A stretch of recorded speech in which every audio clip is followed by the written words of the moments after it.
Hi everyone, this is Dave from DailyTechTV and this is the Q&A session for Tuesday 19th of July 2011. Just a big thank you to everyone who takes part in these Q&As. I really do appreciate all of the questions. For those of you who are new to these sessions, just to let you know that I answer questions that were posted on my previous video. So this is coming from the video on the 5th of July, and also people can send me questions in via email to geekinoids@gmail.com, or you can send me questions via my iOS app, which is free on the iPod Touch, the iPhone and the iPad. So I'm going to kick this session off with questions that were posted on the previous video. The first one comes from Logical Designer. Dave, a quick question for you. Would you recommend a MacBook White, MacBook Pro or high-end Windows 7 laptop? I will only be using the laptop for social networking, occasional games such as GTA 4, and it needs to be portable for schoolwork. But it really depends on your budget. If your budget is quite high, then the obvious choice would be the MacBook Pro. Go for something like the 13-inch. If your budget's quite low, then obviously the white MacBook. I wouldn't really suggest a Windows 7 laptop. I just don't do that thing. They're okay, but you'll find you get a lot better build quality with the Apple laptop.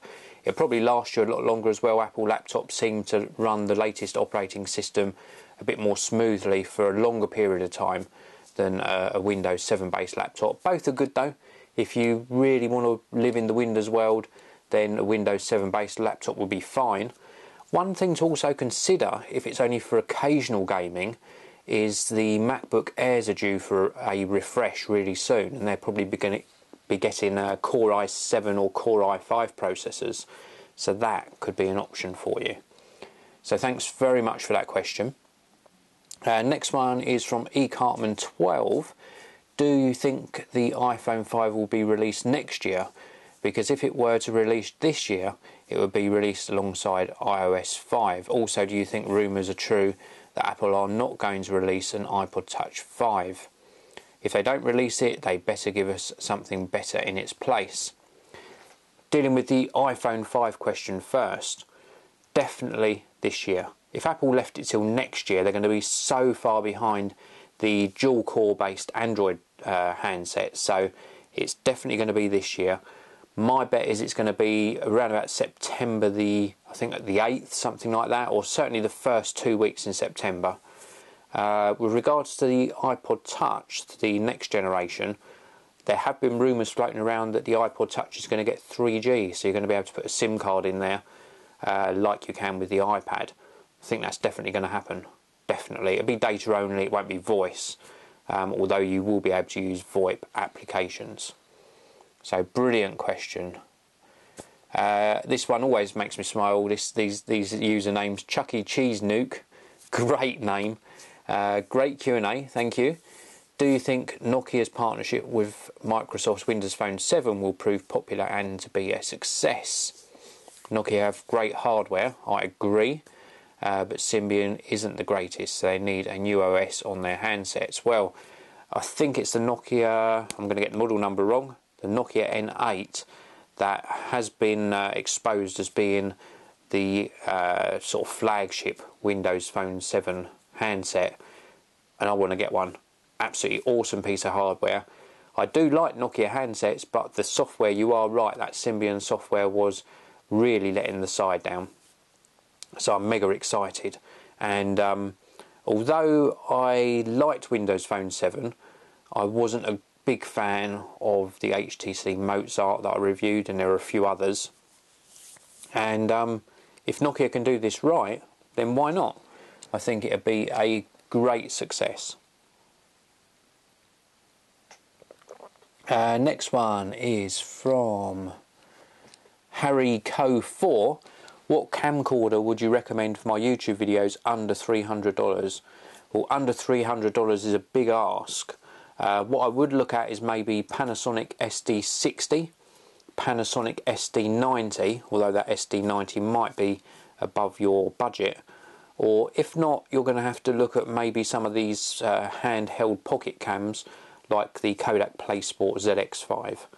But if you can go that Panasonic SD60 route or the 90, I would certainly recommend it.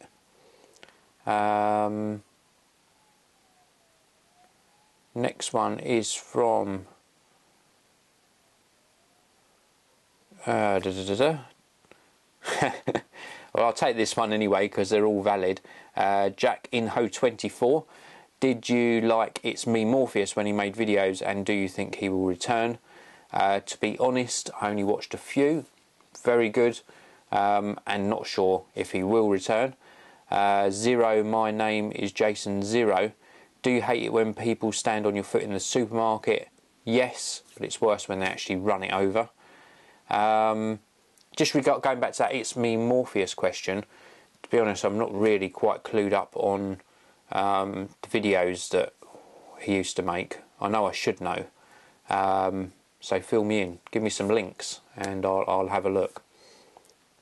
Next one. Actually, I'm going to just have a look. Let's just have a look live on camera, because I don't rehearse any of these things, so let's just have a look at the channel. I'm assuming it's still there.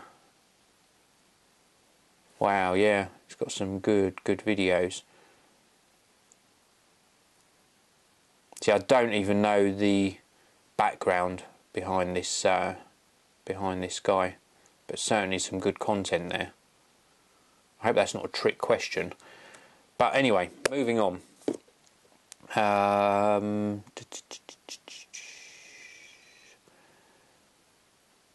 Right. Oh, here's a good one. The Tech Channel UK.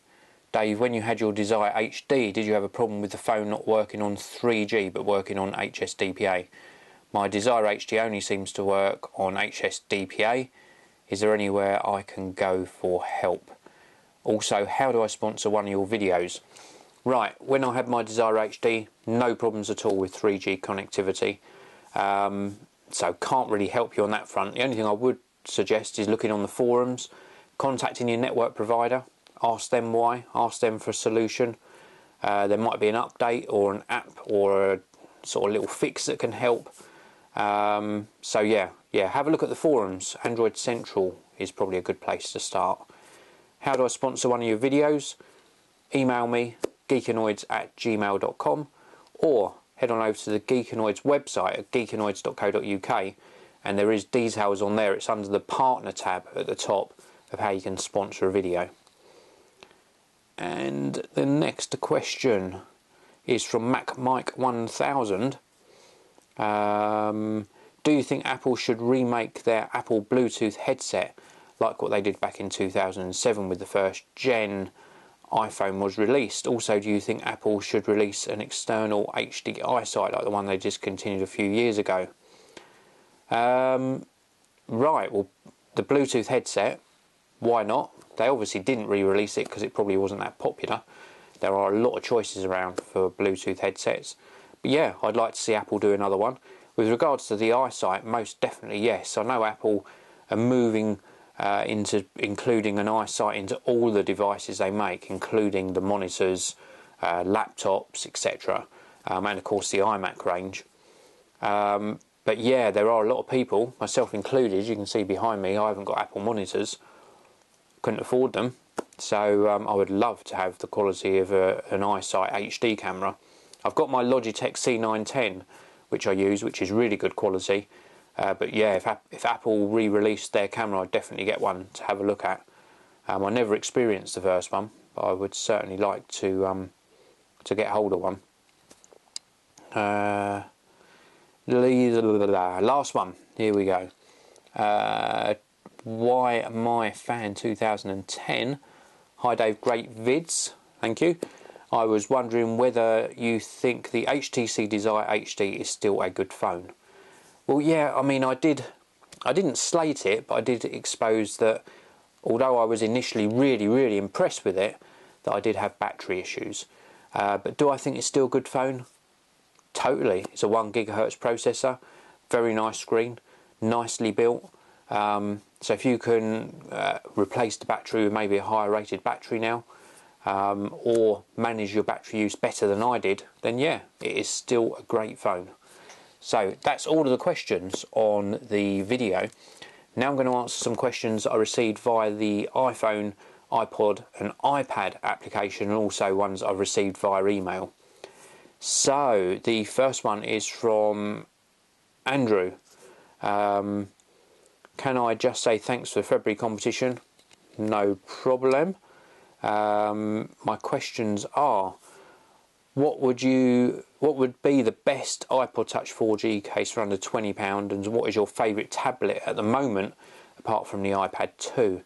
Well, the best case I would say is that Pro Porter Mitsu shell or the Pro Porter Quicksilver silicon case. I liked both of those a great deal. Favourite tablet apart from the iPad 2? It's one I haven't even touched, so I shouldn't really be saying this because I can't really pass opinion on it. But I've sort of communicated with Adam, who you can find on the channel Mr. Tybox123, about the HP touchpad, and he said it is a really nice user interface, nice operating system, synergy on it's fantastic. So I think that's probably my pick of the bunch at the moment, although the new the thin version of the Galaxy Tab 10.1 is also getting some really good reviews. Hoping to get a Galaxy Tab for you to do some videos on. So thanks very much for that question.